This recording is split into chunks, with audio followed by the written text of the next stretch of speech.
সালামু আলাইকুম। প্রতিদিনের আপডেট নিয়ে আসলাম আপনাদের সামনে। বরাবরই আমরা সরকারি চাকরিজীবীদের যেকোনো সুযোগ সুবিধা বা যেকোনো নিউজ, যেকোনো আপডেট নিউজ, ব্রেকিং নিউজ নিয়ে আসব এবং আমাদের চ্যানেলটি সাবস্ক্রাইব করবেন। আমাদের সোশ্যাল মিডিয়ার পেজ, যেকোনো সোশ্যাল মিডিয়ার পেজও ফলো করতে পারেন।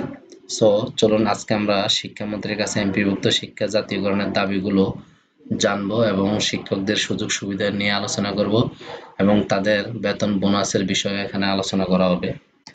চলুন আমরা দেখি। যেমন শিক্ষা এবং প্রাথমিক গণশিক্ষা মন্ত্রী ডক্টর আ.ন.ম এহসানুল হক মিলনের কাছে এমপিভুক্ত শিক্ষা জাতীয়করণের দাবি জানিয়েছেন শিক্ষক কর্মচারী ঐক্য জোটের নেতারা।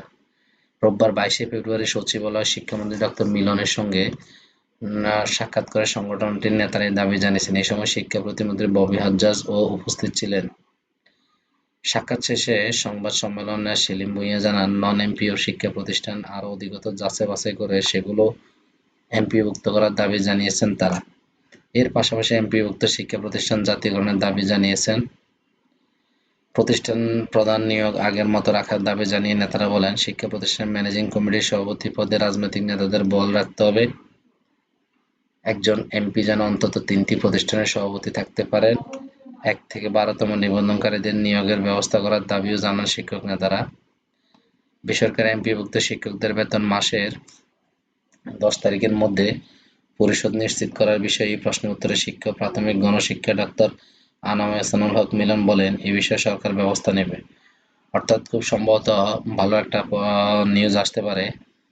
বেসরকারি এমপিভুক্ত শিক্ষকদের উপর যেসব সুযোগ সুবিধা আসতে পারে এবং শিক্ষকদেরকে সম্ভবত যা জানা গেল আজকে সারাদিনে, যে তারা সঠিক মতো স্কুলে তাদের শিক্ষাদান কার্যক্রম চালিয়ে যাক। বর্তমান শিক্ষামন্ত্রী এবং শিক্ষা প্রতিমন্ত্রী সবাই আন্তরিক এই বিষয়ে, যে শিক্ষকদের একটা ব্যবস্থা করে দেওয়া বা একটা ভালো সুযোগ ক্রিয়েট করা।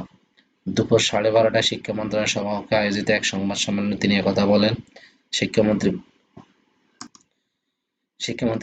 বলেন, শিক্ষকদের বেতন দেরিতে হলে বিষয়টি পর্যবেক্ষণ করা হবে এবং তা ত্বরান্বিত করার ব্যবস্থা নেওয়া হবে।